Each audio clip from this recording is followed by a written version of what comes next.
ሰላም ሰላም ጋይስ እንዴት ናችሁ? ዛሬ በቃሌ መሰረት ፓርት 2ን ይዤላችሁ መጥቻለሁ ማለት ነው። እና ፓርት 1ን ካላያችሁት መጀመሪያ ፓርት 1ን ብታዩት ይመከራል። ፓርት 1ን ካላያችሁት ይሄን ቪዲዮ ማየት ምንም ስለማይሰራ ፓርት 1ን እዩት። ፓርት 1ን ለማግኘት ዲስክሪፕሽን ቦክስ ላይ አስቀምጥላችኋለሁ። እና ዛሬ ሁለት ሰፋፊ ሐሳቦችን ነው የማነሳላችሁ ማለት ነው። እሱም ብሎጊንግ ገና ሀብለን ስንጀምር ስለምን ሐሳብ ይዤ ልነሳ የሚለውንና እናም ብሎጊንግን ሰርቼ ደግሞ እንዴት ሞኔታይዝ ለማድረግ ምን ማድረግ ያስፈልገኛል፣ ሪኳየርመንቶቹ ምንድናቸው፣ ሪኳየርመንቶቹ ሳታውቁ ሞኔታይዝ ታደርጉ ምናልባትም አፕሩቭ ላይ ያደርጓችሁ ይችላል፣ ዲሞኔታይዝ ላይ ያደርጓችሁ ይችላል ማለት ነው። እና ይሄንን ቀድማችሁ ካወቃችሁ ግን ከስር እየሰራችሁ ቶሎ አፕሩቭ ለመደረግ በጣም ይጠቅማችኋል ማለት ነው። ሐሳቡንም ደግሞ ብሎግ ምን ብዬ ልጀምር ብላችሁ ለማታውቁ ካላችሁም አራት ሐሳቦችን ምን ብላችሁ እንደምትጀምሩ እነግራችኋለሁ ማለት ነው። እና እኔ እንደተመለከታችሁት ሸገር ቴክ የሚል ብሎግ ነው የከፈትኩት። ያው እኔ ከቴክ ጋር ትንሽ ፍሬንድሊ ስለሆንኩኝ እናንተም ከናንተ ጋር ፍሬንድሊ የሚሆነውን መርጣችሁ ብትሰሩ ይሻላል ማለት ነው። እና በመጀመሪያ ጄላችሁ የመጣሁት family.org ይባላል። ለምን ይሄን ዌብሳይት እዚህ ጋር እንዳመጣውላችሁ ልንገራችሁ። ምክንያቱም ይሄ ዌብሳይት ስለ ሄልዝ ነው የሚሰራው። ስለ ሄልዝ ስለ ፊትነስ ምናምን እያደረገ ስለ ሄልዝ ብዙ ሐሳቦችን እያነሳ ነው የሚጽፈው ማለት ነው። ይሄንንም በጣም ብዙ ሰዎች ይፈልጉታል፣ ሰርች ያደርጉታል። እንደዚህ ያድርጋችሁ አንደኛው ሐሳብ ይሄ ነው። እንደዚህ ያድርጋችሁ መስራት ትችላላችሁ ማለት ነው። ሁለተኛ ደግሞ ባይትስ ኦፍ ዌልነስ ይባላል።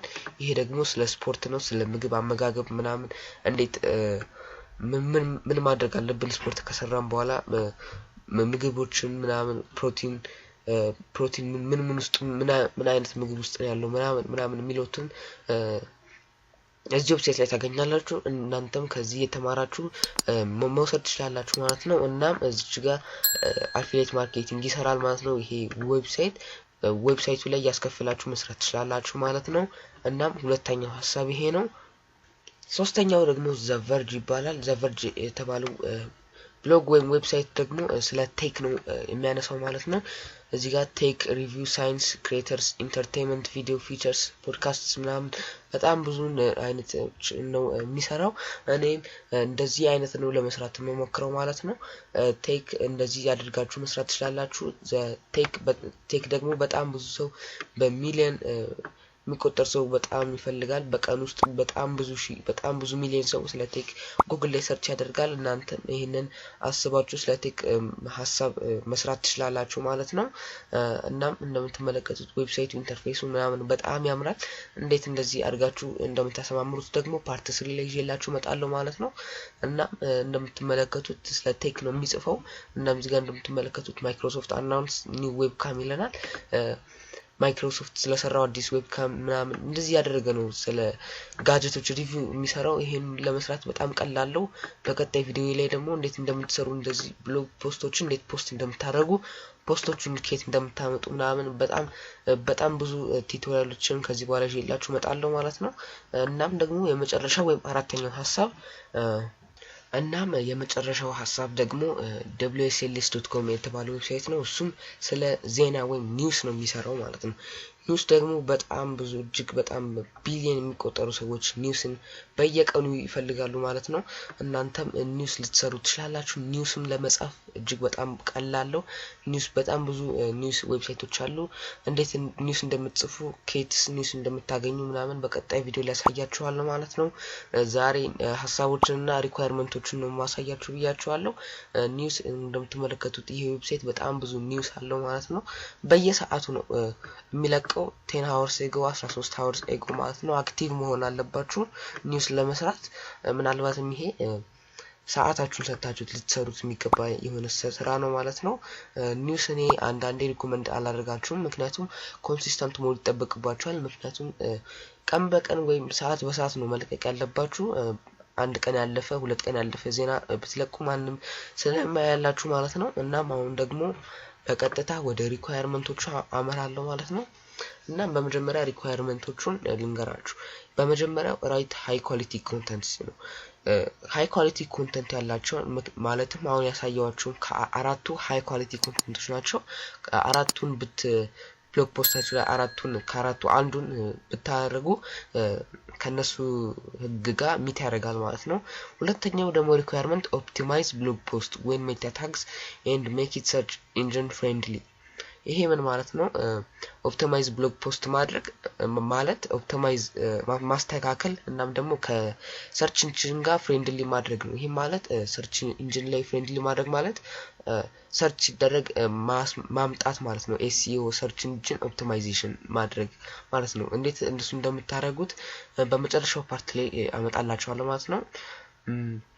have sufficient content or posts እናም ብዙ ፖስቶችን ፖስት ማድረግ ይሄም ጉግል አድሰንስ ሊቀበላችሁ የሚችሉበት ምክንያት ነው ማለት ነው። ብሎግ ዶሜን must hold at least 6 months ይሄም በጣም ወሳኝ ነው ማለት ነው። ብሎግ ዶሜናችሁ ከ6 ወር መቆየት አለበት ማለት ነው። ሞኔታይዝ ከማድረጋችሁ በፊት ብሎግ ፖስታችሁ 6 ወር መቆየት አለበት።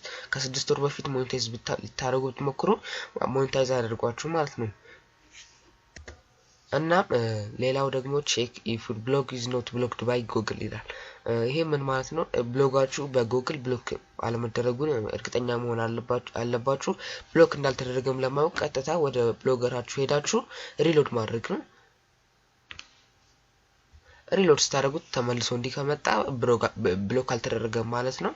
እናም የመጨረሻው ደግሞ don't have AdSense prohibited content ይሄ ማለት ከአድሰንስ ጋር አብሮ ማይሄዱ ኮንተንቶችን ፖስት አለማድረግ ማለት ነው። ለምሳሌ አሁን ስለ ሃኪንግ ምናምን ሌላ ማይሆን ነገሮችን ፖስት ማድረግ አይቻልም ማለት ነው። በቀጥታ ሞኔታይዝ ማድረግ አትችሉም። ዲሞኔታይዝ ያደርጓችኋል፣ ዌብሳይታችሁንም ያጠፉታል ማለት ነው። እናም ደግሞ አድሰንስ ሞኔታይዝ ካደረጋችሁ በኋላም ደግሞ ህግ አለው። ኮንተንቶችን ኮፒራይት አላቸው ማለት ነው። ሁሉም ኮንተንቶች ኮፒራይት አላቸው ማለትም ከጉግል ላይ ቀጥታ ፎቶ እዚህ ዩቲዩብ ላይ ተምብኔል እንደሚሰራው ብሎገር ላይም ተምብኔል ያስፈልጋል። ተምብኔል ለመስራትም ደግሞ ቀጥታ ከጉግል ላይ ፎቶዎችን ዳውንሎድ አድርገው ቀጥታ ድራግ ኤንድ ድሮፕ ማድረግ አይቻልም። ላይሰንስ የተሰጠበት መሆን አለበት ፎቶዎቹ። እሱንም በቀጣይ ቪዲዮ በደንብ አብራራላችኋለሁ። እና ሞኔታይዝ ካደረጋችሁ በኋላ ማስታወቂያዎችን ማሳየት ስትጀምሩ ደግሞ እሱም ህግ አለው። ድጋሚ ህጎቹን ደግሞ ልንገራችሁ፣ ትንሽ ህጎች ናቸው። እናም አንደኛው ህጉ ዶንት ክሊክ ኦን ዩር ኦን ጉግል አድስ ይሄ ማለት እነሱ በሚሰጣችሁ ማስታወቂያ ላይ ብር ለማግኘት ብላችሁ ራሳችሁ ክሊክ እንዳታደርጉት። ምክንያቱም ክሊክ የተደረገበት አይፒ አድሬስ ይታያል። በእናንተ አይፒ አድሬስ ብዙ ጊዜ እነዛን ማስታወቂያዎች ክሊክ ከተደረጉ ምናልባት አካውንታችሁን ባል ያደርጉባችሁ ይችላል ማለት ነው። እናም ዶንት አስክ ኤኒዋን ቱ ክሊክ ዩር ኦን አድስ ጉግል አድስ ማንንም እንድትጠይቁ ምናምን አይፈልጉም። ይሄ ችግር የለውም። ዋናው ማስታወቂያዎቹ ላይ ራሳችሁ ክሊክ እንዳታደርጉ። ይሄም በጣም ሲሪየስ ነው። እንደዚህ ካደረጋችሁ በራሳችሁ አይፒ አድሬስ ላይ ወይ ቪፒኤን ሳትጠቀሙ እንደዛ ካደረጋችሁ አካውንታችሁ ቀጥታ ባን ይደረጋል ማለት ነው። እናም የዛሬው ቪዲዮ ይሄንን ነው። መጠየቅ ያልገባችሁ ነገር ማንኛውም አይነት አስተያየት ካላችሁ ኮሜንት ሴክሽን ላይ ጻፉልኝ። ቻናሌን በዛውም ሰብስክራይብ ማድረጋችሁን እንዳትረሱ። በጣም ጠቃሚ የሆኑ መረጃዎችን ይዤላችሁ እመጣለሁ ማለት ነው። ጋይስ በቀጣይ ደግሞ እንዴት አድርገን ብሎጋችን ከስተማይዝ እንዴት እንደምናደርግ ቴምፕሌት እንዴት እንደምንጠቀም አሳያችኋለሁ ማለት ነው። ለፓርት 3 ጋይስ ፕሊዝ ቻናሌን ሰፖርት አድርጉ። ሰብስክራይብ ካላደረጋችሁ ሰብስክራይብ አድርጉ። ቪዲዮውን ላይክ አድርጉ። በቀጣይ ቪዲዮ እመለሳለሁ። እስከዛው ድረስ ቻው።